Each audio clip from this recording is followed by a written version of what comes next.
They're both really great art forms, but they're both very different.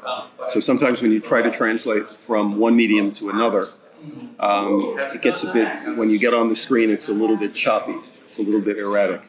We did not have that limitation. We borrow from a lot of comic book stories, but we were able to tell a full movie, a linear story that originated with us, and I was really thrilled that was going to be the case, because that's the way I think a movie should be written.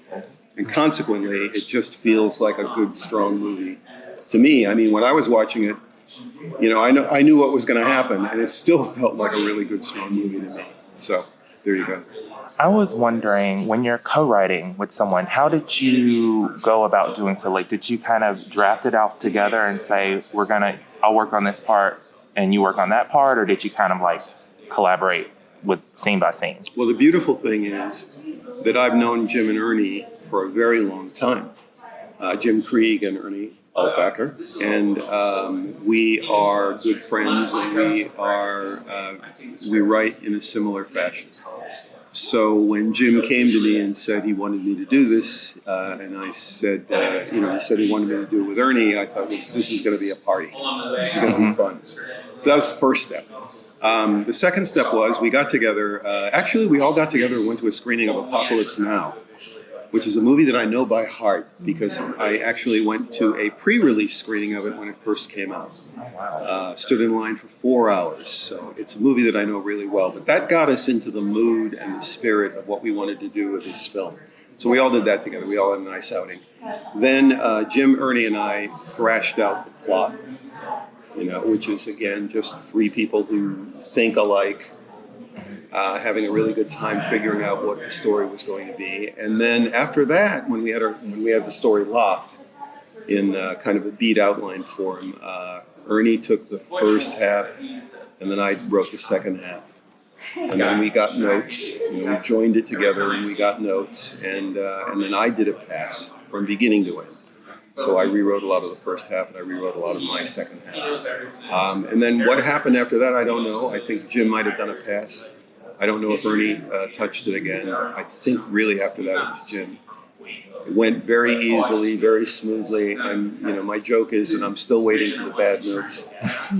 Maybe after the screening they might hand me the bad notes. No, we really, one of the easiest projects I've ever worked on. You said a little earlier that you borrowed, you looked at different stories. Is there one in particular that really inspired this? Well, the first thing that Jim did was he handed me, the way that it went was, Jim said to me one day, we were having lunch, and he said, I want you to work on something. I said, great. About a year passed. And then he said, I want you to look over this Neil Adams, Denny O'Neil, Green Lantern, Green Arrow. He handed me the softcover compilation. He didn't have to because I actually had picked up the comics when they first came out. I'm an old guy, so I was there when the comic came out. I was there. I know what it felt like for there to be that implosion of wow, or explosion of wow, this is amazing. So that wow, this is amazing was what we knew we wanted to bring to this movie. This wonderful relationship between Green Lantern and Green Arrow, even though it's a different Green Lantern. We took a little bit of that, and we took some other stuff that you'll see if you haven't already, but mostly it's a story about John Stewart. It introduces him to a generation that grew up with him on Justice League, has been waiting for him to end up in one of these big screen movies. And that was the mandate, was to tell his story and tell it really well.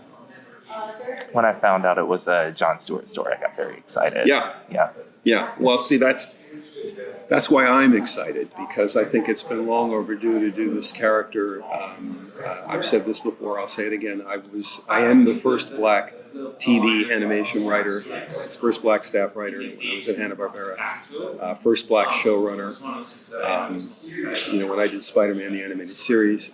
Now here we are a million years later, and I'm celebrating exactly my 40th anniversary in the business, which makes me the longest running black writer in animation.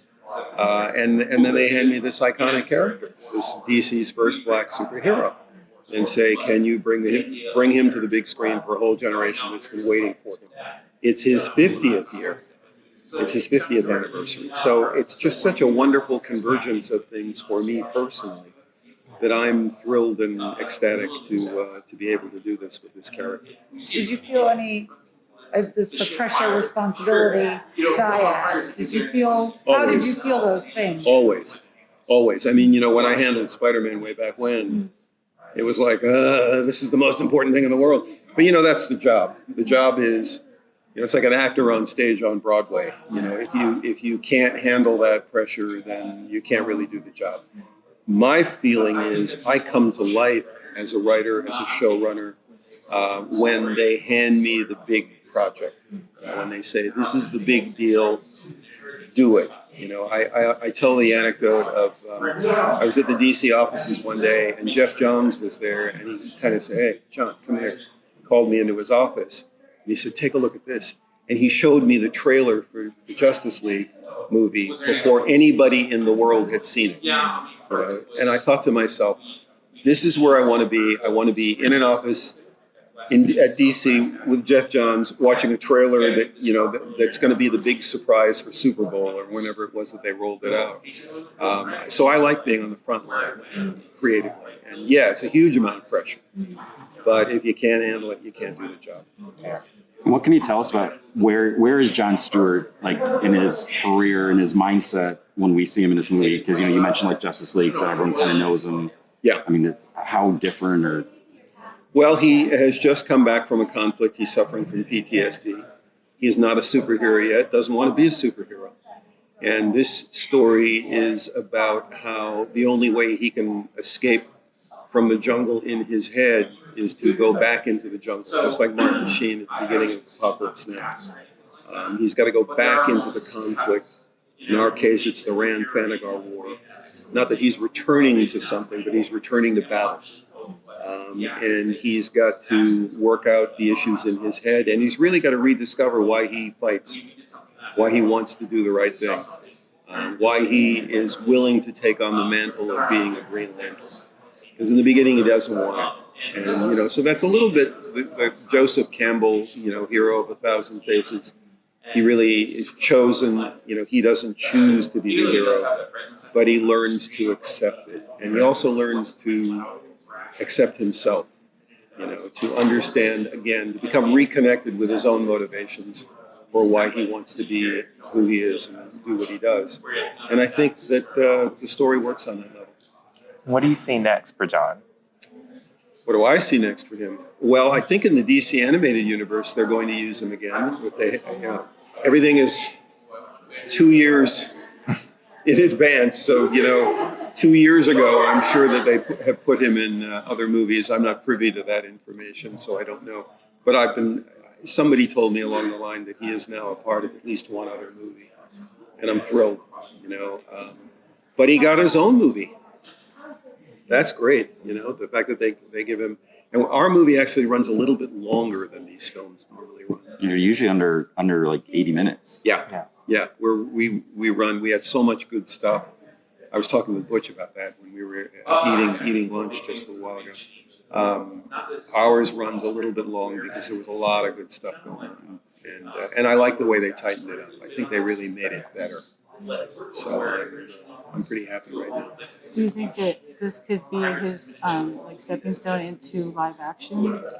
Wouldn't that be nice? I think he is now going to be. Now I don't know for a fact because I'm not privy to that information, but I believe there's a Green Lantern TV show being developed right now, and I'd be really surprised if he wasn't a part of it. So, So I'm curious about history of the characters. You had obviously mentioned you have a very long career in animation. Yeah. And I've always been fascinated by how do you bring characters like that with a long history into, for lack of a better word, the modern world, but still stay respectful to 20, 30, 40 years. It's got to be very tough. It can be.